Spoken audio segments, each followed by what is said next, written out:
13 तारीख दिन बालेश्वर जिला एचएम कॉलेज स्वयं शासित जो महाविद्यालय रही जो भाव जो सौम्या प्रियदर्शी को आत्महत्या करने जो उस्का जाइथिला एवं जो भाव आत्महत्या को नहीं ओडिशा प्रदेश कांग्रेस कमिटी पक्षर जो रही आमर जो ओडिशा बंद डाकरा देथिबा बेले गजपति जिले में तार प्रभाव देखा पड़े निश्चित भाव आम अच्छे बर्तमान जो चंद्रगिरी जातीय राजपथ एवं निकट अच्छा जो स्थानीय कांग्रेस जो आम नेता मैंने रही आज्ञा कौन कहे कौन आज जो आप जो रास्ता कर आज आमर गणमाध्यम को मु सर्वप्रथम स्वागत जनाऊँगी जे 13 तारीख दिन जो सौम्य श्री बालेश्वर जिलार जो हत्या घटनाटी आज आम घोर निंदा करिचु एवं तार प्रतिवाद करिचु। तेणु आमर गजपति जिले में सारा ओडिशा रे बंद पालन करा जाउची। बंद पालन रे सर्वसाधारण को मुझे धन्यवाद देवी जे साधुवाद जनाऊँगी समस्ते सम्मान देइछंती सम्मान सहकारे आज बंद पालन सफल होइछि। बर्तमान कौन कौन सब खुला रोचे एवं कौन कौन सब बंद रही गजपति जिले में एवं केते पर्यंत जो आमर बंद डाकरा डका जियो आज आमर बंद डाकरा सकाल 6 रु संध्या 6 पर्यंत आमर बंद करा जायछि। समस्त दुकान बजार खाउटी समस्त पूरा बंद रही खाउटी दुकान सहित। तेणु आवश्यक स्थले ए जो एम्बुलेंस टाक छड़ा जाउछि। निश्चित भाव जहाँकि प्रतिक्रिया नौते जो जेकोसी भी जरूरीकालीन सेवा रही आम्बुलांस क्षीर गाड़ी एम सब जाऊँगी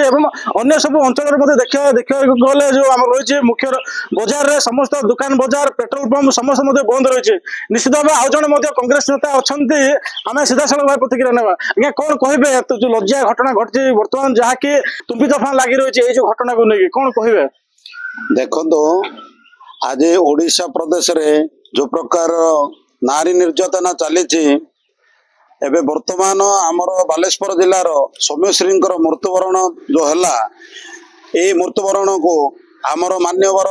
पीसीसी सभापति भक्तचरण दास आम निर्देश क्रमे आम ये बंद पालन करुचु एवं आमर जिलार सभापति श्री दाशरथी गमांग एमएल सी आमको निमंत्रण कले बंद पालन करने आम निश्चित रूपे कलु। देखो बड़ दुखर विषय ये वर्षे सरकार पूरा भितर बहुत किसी समस्या सृष्टि है। देखो गोपालपुर समस्या देखो बालेश्वर समस्या देखो बहुत किसी समस्या है। ये सरकार जदि मंत्री आमर जो रॉकफोर्ड पिया मंत्री जे कि से रॉकफोर्ड पीकी रात्र निशा होती नारी दर्शन रे प्रिय प्राप्त रहउचंती। तेणु आमर ये बंद पालन करुचु केमतिका आमर ये नारी निर्यातना न हो आउ सुख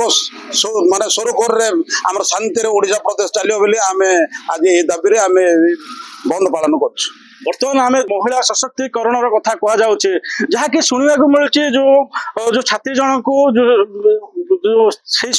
कॉलेज अध्यापक ही फेवर मागुले शारीरिक संपर्क रखा बाध्य करते एने जिते बड़े कि शुणा मिलूँ कि एमपी को लिखित जन से जड़े एबीवीपी छात्री एवं जो रही एसपी कलेक्टर समस्त जनते सांसद को जनते कौन कहे फिर भी न्याय मिल पारा दीर्घ 8 मास लड़े बोली कहले अतृप्ति हेनी कौन ये समस्या रोचे सरकार कौन नैतिकतार अभाव रोचे ना सरकार ढिला शासन कौन कहे सरकार संपूर्ण ढिला शासन एवं सेमानंकर निश्चित मधुचंद्रिका अच्छी मंत्री जदि मधुचंद्रिका नहीं प्रिंसिपाल जन कौन करें गोटे लेक्चर कौन करें नारी निर्यातना कर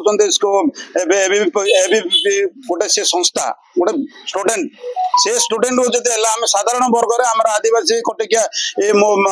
साधारण ओबीसी एम कौन करेंगे कहना। तेणु एटा सरकार जल्दी यार पदक्षेप नियंतु ना आगामी दिन में यह न्याय चलो। जो गजपति जिला रही कौ स्थान बर्तमान आप जो बंद डाकरा कौ स्थान देखो पूरा टोटाल गजपति जिले में मोहना ब्लॉक चंद्रगिरी चांदीपुटो एवं छेड़ीगढ़ महेंद्रगढ़ आरवतीगिरी रामगिरी रायगढ़ खजुरीपदा पाराला केमटी सब आमर जो जिते गोटे जगार मेन पॉइंट आम संपूर्ण बंद कर देछु। निश्चित भाव जहाँकि कांग्रेस नेता मान प्रतिक्रिया नौले गजपति जिलार मोहना अड़बा चंद्रगिरी आरदगिरी छेलीगढ़ विभिन्न स्थान मान बर्तमान गोटे प्रकार कांग्रेस फ्लैग मार्च रखी बर्तमान गोटे प्रकार विक्षोभ प्रदर्शन कर देखा मिलूँ जिते सब आम जिले रही पेट्रोल पंप समस्त दुकान बंद रही गाड़ी मोटर संपूर्ण भाव बंद रही तेज जहाँकि चेतावनी दौले आगामी दिन में जदि सौम्याश्री को न्याय न मिले तेरे राजरास्तार निया जलियो बोली कांग्रेस नेता दाबी कर गजपति जिला मोहना ब्लॉक चंद्रगिरी तिरुपति विषय रत्न रिपोर्टर स्टूडियो।